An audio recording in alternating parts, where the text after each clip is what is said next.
Hey guys, my name is Rai. Today, I wanted to walk through how I did my plus 17 Rookery on my Vengeance Demon Hunter.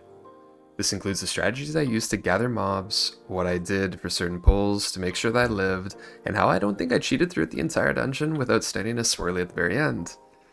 This damage in this dungeon is kind of crazy, and I think a lot of it has to do with doing the gathers appropriately. Once you get some of the pulls down, you kind of get gathered and you have everything kind of in order. And when you're settled in, this pull's pretty easy, or this dungeon's pretty easy. But I feel like one of the biggest things that I suffer in here on my Boomkin or on my Evoker is that when I play with some tanks, they kind of struggle with the gathers in here. Sometimes with threats, sometimes with mobility, and sometimes just using your CC in general. So in this video, I'm going to show you how I did this key on my Vengeance Demon Hunter using no Spirit Bomb and using the standard build that I've used in some other keys. I've had some more viewers ask, Rai, what about Felscard? I see some Felscard propaganda kind of going on out there. I think I'm very tired of the Felscard conversation. I think Aldrachi Vengeance does everything better than Felscard, has more survivability, does more damage, and I don't think threat's really an argument. I think in the top 100 Demon Hunters, there's one Felscard Demon Hunter, and that guy's a one trick. He's very good at the game, so you can play kind of whatever he wants. But anyway, this is playing Aldrachi Reaver, no bomb, and I'll show you what I have to do for the first pull here. In this first pull, I'm going to be grabbing the Void Rider on the left so that we can enable the Parasol skip at the end of the key. I'm going to be going down to the right, glaving the right mobs, branding the middle, and then hunting to the left. You see here, one glaive, and then I'm going to hit brand. I'm going to charge into the quartermaster. I'm going to hit hunt here on the thunderer. I'm going to glaive the void rider, put a sigil down, go into meta, and now everything is kind of gathered together. One key thing here is that I do not struggle at all with threat in these keys, and the reason why I do that is because I save my sigils for when everything is gathered. If you watch my Cinderbrew video, kind of the imperative that you have for playing no bomb is making sure that all your sigils are utilized when packs are gathered and together. You can see here that nobody pulls threat in this pack until very end here, where we get a Blood Beast proc from our our DK, but that's kind of just uncontrollable. I do manage to taunt it off, and we do manage to able to kill off the mobs here pretty quickly. Even with Spirit Bomb, I don't think I'm going to be able to hold threat on 25 mil there, so luckily some of the packs were dead and I was able to quickly react with Taunt. This gather is kind of difficult, so making sure that you have enough kind of mobility to get through it's kind of important. I always hunt the Thunder and the Void Rider on the left because it lets me travel across the map in one go. Having your brand spread on the Quartermaster too is going to help you immensely with threat, because when you come back in, you're going to have the 40% increased fire damage on all the mobs sticking from brand, which is going to increase the threat from your first fire sigil. I go in here, I throw my glaive, I throw a sigil down, and I fell dead for threat, and I'm calling kicks. The Rook Tenders are absolutely no joke in these pulls, and I want to make sure that I'm keeping myself covered for any one of the kind of overlaps between the Void Rider and the Rook Guard melees. One of the problems that a lot of tanks have, and that they don't really realize, is that this AoE kind of ticking down from the Void Rider is actually hurting you a bunch too. I did make a mistake there by using double fire sigil in the opener, but I do get one back here, which is more than fine. I did kind of just use it for damage, and as you can kind of see, I'm popping off. I'm doing 5 million DPS in this pack, which is kind of nuts for no bomb Aldrachi Reaver, but I did front load it a little bit at a cost for my survivability. I am using Hunt off cooldown here, throwing my glaive into the Void Rider and kind of putting as much priority damage as I can into the Stormrook or the Void Rider, kind of depending on how even the pack needs to die. I don't really care too much about what I'm building Frailty on, as everything kind of hurts. I throw glaive on the Stormrook here because I'm going to be pulling it into the triple caster pack in the corner. I get a little bit of threat here, but what I'm really trying to do is buy time for the patrol to come in. Once the patrol walks back here, we're going to be pulling the patrol with all the casters in the corner and CCing one caster to make sure that it doesn't beam us down. As you can see, I throw glaive here, we go and set up on these casters, we get a sheep down, I fire sigil, we kick, and now I'm going to be gripping. And we're going to be using Solar Beam from the Druid. At a Solar Beam, I am starting to call stops. As you can see, we have Misery available and Silence Sigil, and I'm going to be first using something here before we get into our Silence. And here we go, I use Misery to stop them once and sync them up into Silence Sigil, and now they're completely synced up and just dying in this gather. I am trying to hit whatever I can here to make sure that we use enough CC, and as I can, and my best abilities, I'm calling stops for my team. This includes mage stops, druid stops, and anything else because this pack is not soloable on Vengeance Demon Hunter. I am calling for Death Grip and Kicks, and we're going to be bringing with us this star marker into the next pool. I'm getting a little bit situated on this Stormrook here, building a little bit of threat, and buying myself time to get Fiery Brand before I go and pull the next pack. Remember, all the packs up here are very, very deadly, and if you're not careful, it's very easy to cheat or tank or die on VDH here because these Rook Guards are what are going to queue you up and absolutely just destroy you. I'm making sure that I'm cognizant of my own buttons as well as what my team has available to me. Remember, I can use Darkness if I need to, I can call for Pain Suppression if I need to from our Mender, and I have Fell Death coming back in a couple seconds. Because I'm taking all of these melees and all this damage, I do get really good meta resets and hunt resets, which is a ton of damage and survivability. And I go ahead here and I'm watching to see if I need Pain Sup. The next pull in this dungeon, I am going to be pulling some Rook Guards into the boss. The reason why we do this particularly, and you might have seen this from my preservation video if you do watch it, or otherwise maybe from other videos out there on YouTube from Yoda or Kira or some of the other big Vengeance Demon Hunters, we're going to be pulling these mobs into the boss for funnel. You're going to see here that I'm going around the map, and this 4-pack is going to be all coming with us for our Arcane Mage.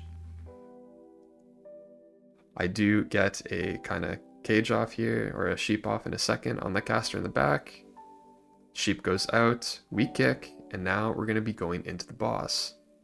I immediately open with Brand on the boss to make sure that I get it rolling with these Rook Guards coming in.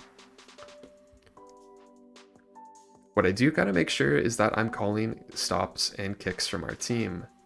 I do use silence early there, which I think is a little bit of a blunder as I could have used it later on the encounter, but making sure that your gathers on this fight and making sure that you use kicks is going to be your biggest imperative. Surviving this as a tank shouldn't be too deadly, but what is going to happen is if you fall behind on kicks, your team is going to be in a position where they can just die. Any of these kicks go through in conjunction with some of the AoE from the boss, or perhaps, you know, the AoE in the phase, they can, like a team member could just fall over here. So I'm making sure I'm alternating between like hitting the caster and then just throwing my glaives into the boss for boss damage. I do Vengeful twice, I cage just to buy myself a little bit of time on my kick, I kick, we grip, and now this extra add is in the boss with us. Remember, this is going to be really easy for us to handle as now it's only one kick and there's not really any damage for me to kind of worry about.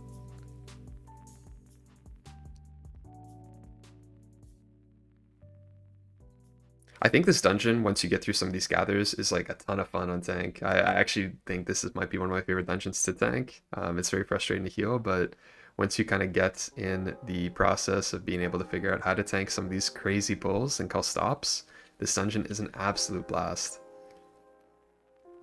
You see here that we are getting gripped, we're kicking, and we're making sure that this add is always kicked in at all times with us. You'll see at this point in the dungeon, I haven't cheated yet. Again, too, and if you watch some other videos, my Vengeance Demon Hunter is still actually not that geared. I think I'm 667. I still have a Season 1 trinket on. But, you know, I wouldn't disrespect any of the trash in here. I think you can have a pretty rough time if you're not very, very careful with your defensive use and being able to get these gathers proper. One mistake I do find from the Vengeance Demon Hunters that I've had VOD reviews with in the past few weeks is that a lot of them are not using their defensives appropriately. What they're doing is they're slamming Brand and meta at the same time and then running Try at the end. They're not using their hunt resets appropriately, and they're throwing their glaive or missing glaives and then missing out on a ton of sustain and damage. Remember, as Aldrachi Reaver, when you are throwing a glaive and getting your Reaver's glaive debuff on the target, it is multiplicative with Soul Crush. What is Soul Crush? It's the talent at the bottom left of your tree that allows you to do and stack Frailty based on the amount of souls you spend. Stacking Frailty is going to increase the damage you do to your primary target and as well how much you leech. There are builds going around, and one I talked about in my Cinder Brew, which is the no Soul Crush bomb build, which is actually very, very strong as well. I wouldn't recommend it in a dungeon like this that involves a lot of like single target damage and like, you know, you're fighting 2 or 3 mobs versus fighting like, you know, 7 to 12. That build is really good on like large target gaps because you're going to be generating a ton of souls and building a ton of uncapped frailty. The reason why I like Soul Cleave, no bomb in some of these dungeons is it allows me to have a ton of control on small mob pools. Rookery isn't exceptionally big in pool by any size, or by any means. I think like the first pool is quite a bit of mobs, but in here you're going to see constantly we fight between like, 5 to 7 mobs. Sometimes 1 or 2 more, but even downstairs the diffuser pools don't really go above 8, so I don't really see too much value in bombing here. But you'll do see that I am pretty immortal, I'm pretty sturdy, like not having cheated yet, and I feel like I'm playing pretty well at this point. The next pull in the dungeon is pretty straightforward, and I haven't changed it from some of the bug routes that have been kind of implemented. What we're going to be doing here is grabbing this Oracle pack at the top of the stairs and bringing it into the bottom diffuser pack at the bottom of the stairs. I remove this diffuser pack up here from my routes as I think it's kind of slow and it adds a pull in the dungeon, but I do pull this here, I pull this Oracle down, I'm waiting, I get my first kick, I Vengeful, and I hit Fiery Brand on the diffuser. You'll see that a lot of my gathers I hit Brand and then I Fell Dev.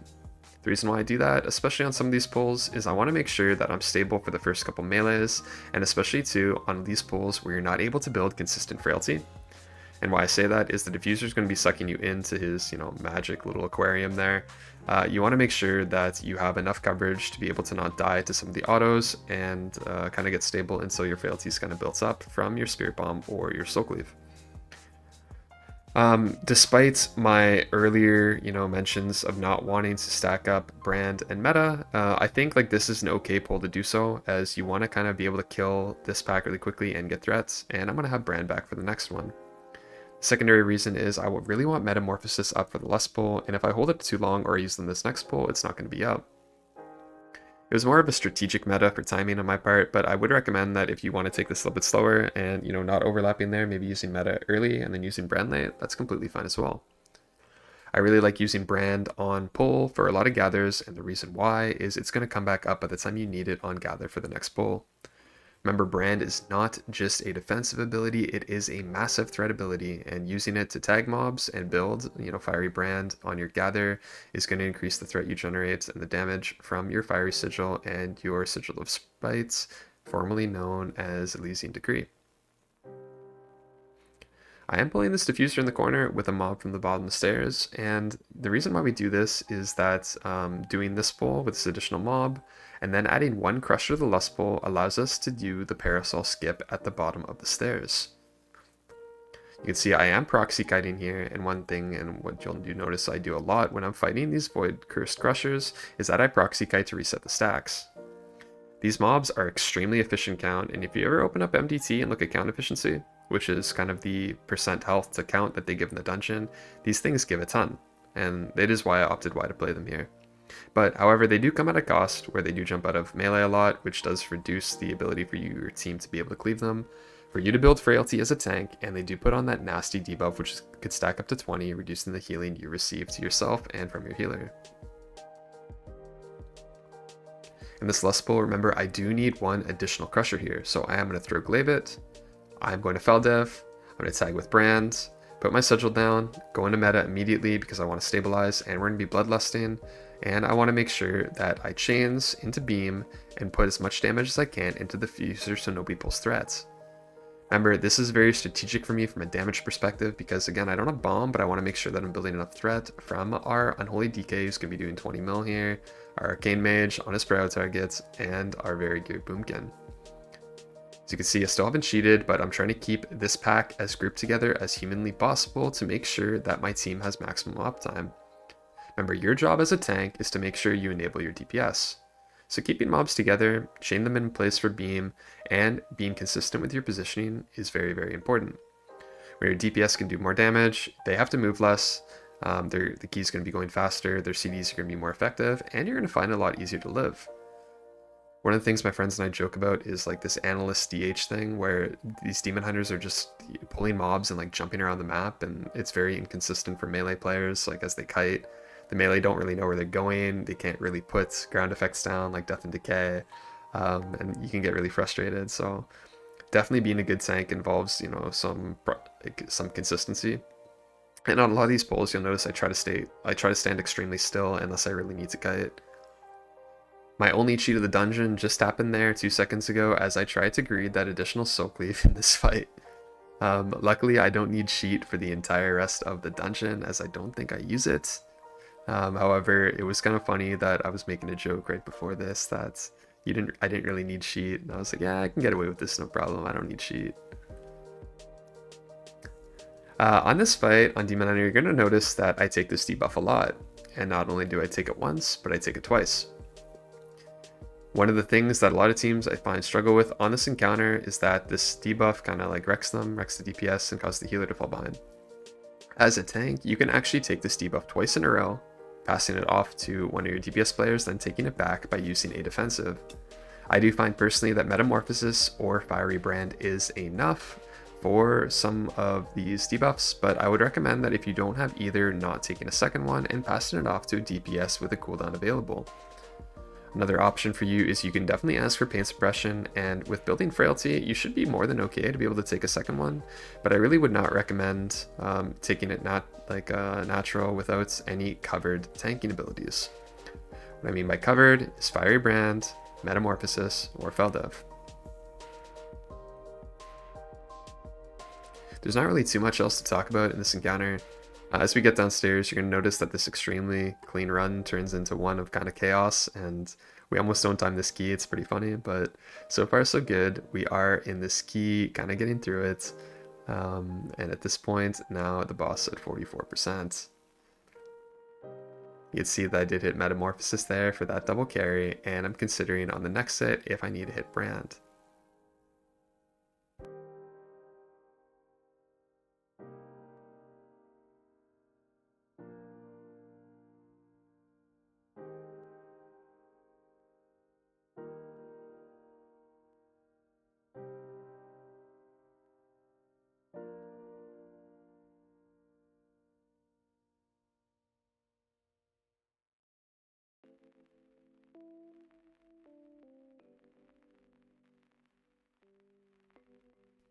As this boss comes to an end, I'm starting to think about what I need on the next encounter. Downstairs, you're going to be seeing that we do the Parasol skip. If you're not familiar, there are some videos explained, including one on my channel, on my Preservation Evoker, on how to do it. But the reason why particularly that we do this skip is to prevent ourselves fighting another Voidstone. A couple minutes ago, I talked about the importance of count efficiency and why we fight those extra crushers. Including this is also going to be why we pull that Void Rider and that extra Thunder in the first pull of the dungeon. Anytime that we can reduce the number of pulls in a dungeon, that's going to be our first look in Mythic Plus at how we optimize for timer. Reducing the number of pulls is drastically going to increase the time you have available to you as your DPS are able to send on bigger pulls, and you're able to use, tank defensives on these scary pulls as well. I do walk down here, get our extra crusher, and I'm going to be pulling it into the Void Ascendant here. Remember, the reason why I did this is because we wanted to prevent a pull in the dungeon by skipping that big diffuser pull at the bottom of the stairs. Alternatively, that crusher could have also come into the boss with us, but I said, you know what, let's pull it into the pack with the Void Ascendant. The reason why is I think fighting 3 mobs already is very inefficient, and adding a extra one here is pretty inconsequential to the safety of the pull. Though it did add a little bit to the timer. I think going and pulling this isn't the quickest or most efficient thing to do in this dungeon. And I think if you opt to pull it into boss or even pull that extra crusher into the lust pull, you might have a better time. This was my first time executing this route. I thought it was going to work really well, and it ended up being okay. I think if I were to do it again, I would just pull that extra crusher into the boss because I spent, 25 seconds just going and gathering that pack. Even with the life grip and everything, remember that I do have to backtrack. My number one pet peeve in Mythic Plus is backtracking. Unless it's for something particularly important, like a Bloodlust pull, like in Cinderbrew, I really hate going backwards at any point. Going backwards in keys and having to go the same route twice and walking through there without insane movement speeds like Stampeding Roar or mobility your leaps, etc. can slow you down quite a bit. We do finish off these crushers and we're going to be performing the Parasol skip. There is actually a better way to group this pull, but I'm going to show that maybe in a later video. But you're going to see here that I glide down here, I'm going to be calling kicks. We're going to Mind Soothe this Void Ascendant, and we're going to be pulling it into the second one. What I could be doing is leaping around and tagging the Fire Ascendant and then pulling back into this one, which I think I should have done. But, you know, we did do this here in this style, so I'm going to be showing you guys what exactly I did. I get my kick here, I tag that Civilian, I pull that Ascendant with Elysian Decree, which I think is a mistake. I think I could have saved it, but I do commit a Fire Sigil there. Even though one of the mobs leaped out, I do have most mobs on me right now. I think that I could have done this pull a lot better on Gather. As you can see, there are some little civilians running around chasing my team. I think the better play for this, and something that I would recommend, is maybe going the long way and pulling back. Our priest does go down there to elite plus a kick, but we do manage to recover okay. At this point, we are fighting 2 Ascendants, so as a tank, you don't really have too much to worry about. It's more on your healer, but I would be cognizant of the fact that these crushers still hurt. Don't disrespect any mobs in these keys, and make sure that you're playing the game appropriately with rotating things like your Fiery Brand, your Feldev, and your Metamorphosis. Like I said, I think the better way to actually group and approach this pull is to go Fire first, pull the Attendant back into this first one, and you're going to have a lot better time on threat. That way all the mobs are going to be funneled into you, and I could have used Feldev and my additional Sigil to grab all of the afflicted civilians, and they would have not been running around. Even with Bomb, I don't think that that would have saved the Gather and Pull, but it is a little bit of, you know, a retrospective on my end, as I hadn't tanked this key in a 17 yet, and I think I'd only done this once in a 16 on my BDH. We are going to be playing the Far Voidstone first. The reason why you're going to see teams do this now is that it actually allows the boss to start his spawned RP. So fighting this first Voidstone and this Ascendant could be good for your cooldown timings, but more importantly, it's going to allow the boss to spawn, meaning that after this next consuming Voidstone gets to, 25% and finishes his AoE, we're going to be able to drag him into boss. You're going to see that's not exactly what happens though, as we have a couple incidents in this key. There's some pretty funny stuff that goes on here, and we have no idea what was going on. We almost fell apart in this key at the very end, including almost a full wipe on the boss, and we managed to time this key with only a couple seconds left, despite being like 2.5 minutes ahead. This Voidstone is absolutely no joke to tank, and I would really recommend respecting it. While he's casting his Unleashed Darkness, I wouldn't be worried too much, as your Frailty is going to be able to heal through this AoE, but I would make sure that you have either Metamorphosis, Fiery Brand, or Fell Devastation to tag the Consuming Voidstone as soon as he's done his AoE. Remember that the Consuming Voidstone's damage scales off of how many enemies are around him. Remember that too, he did start with Afflicted Civilians, meaning that he does have 23 stacks, as you can see above his plater right now. Him having 23 stacks is greatly going to increase the damage I receive from this guy, and you'll see that my health spikes a ton despite building Frailty on him. I do hit meta at the end of that pack, and now I'm saving Fiery Brand for this Gather. One mistake I made there is I should have branded first, and then I should have used my Fire Sigil after, and what ended up happening there is a Crusher goes and hits my mage.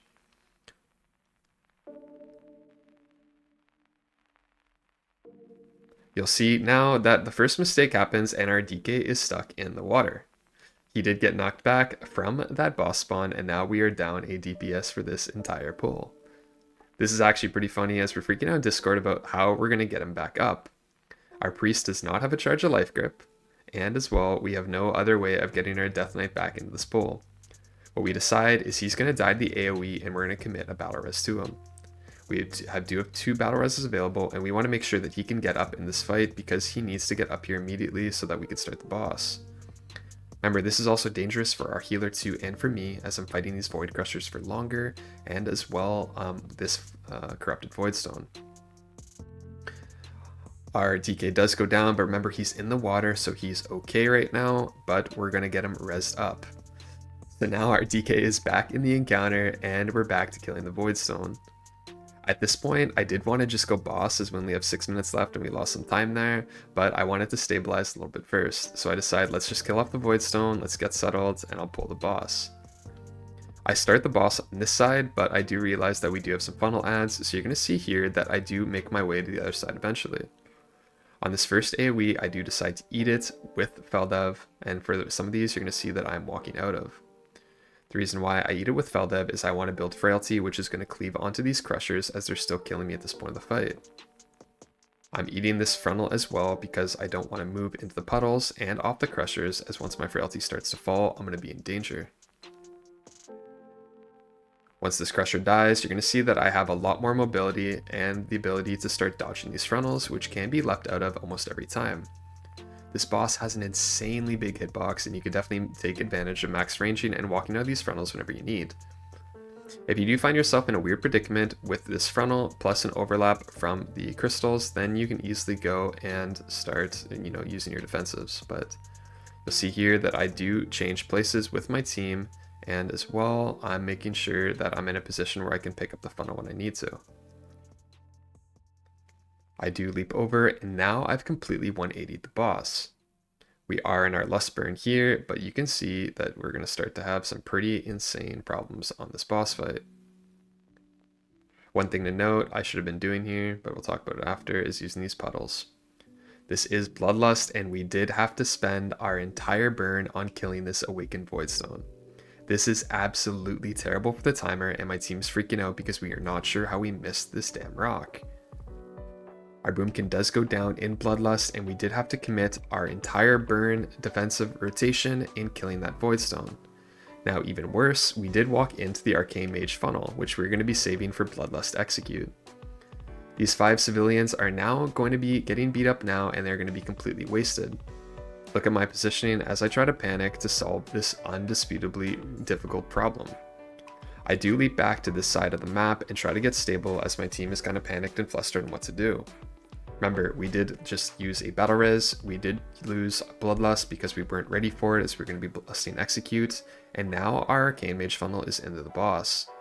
Now we are absolutely panicked on the timer.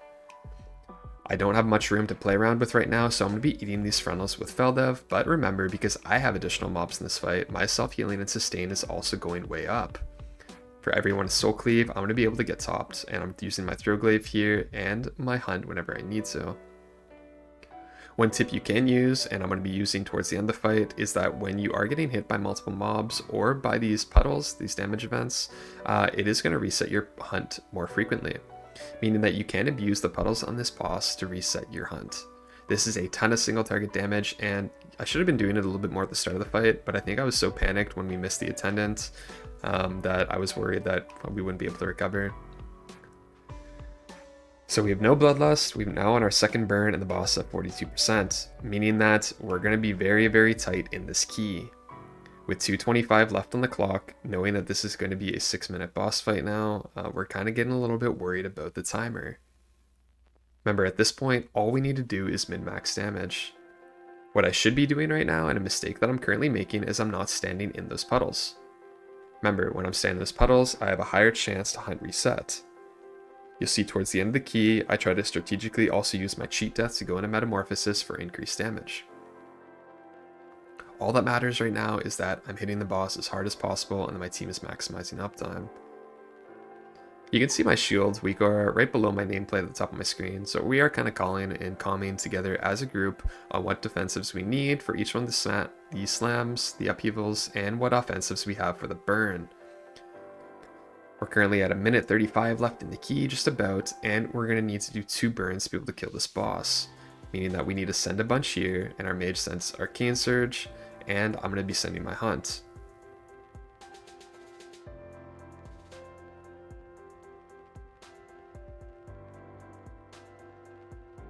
The timer is now looking scary and scarier.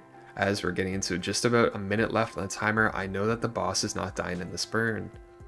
I'm looking at our party's capabilities. We're not going to be getting another Arcane Surge. We're going to be getting 1 Incarnation Moonkin, and as well, we're going to get an Unholy Frenzy at maybe the very, very end of the key. With 240 million left on the shield, all we have to do now is spray. We're going to need some good RNG. I'm going to need to dodge some waves, and now I'm standing in this puddle for Hunt Brox. I should have been doing this a lot earlier, but now that I realize that the timer is as tight as it is, I'm going to be doing everything I can to maximize my damage. If I need to take this wave, I will, but I do jump out of it. I throw my glaive, and I try to get back in the puddle as soon as I can.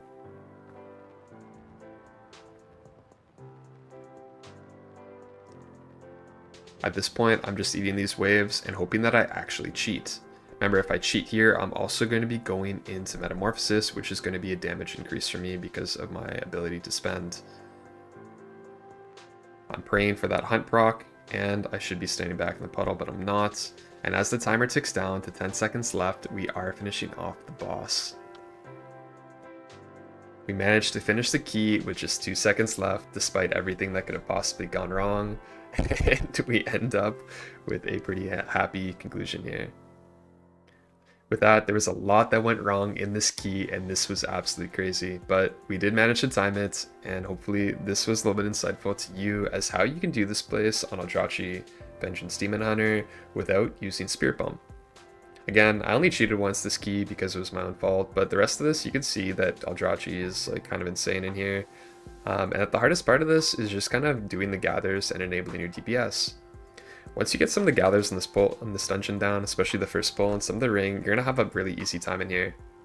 Remember, start using brand more on openers, as I see a lot of the feedback that I've been giving people is not using brand enough, and making sure that you're layering appropriately.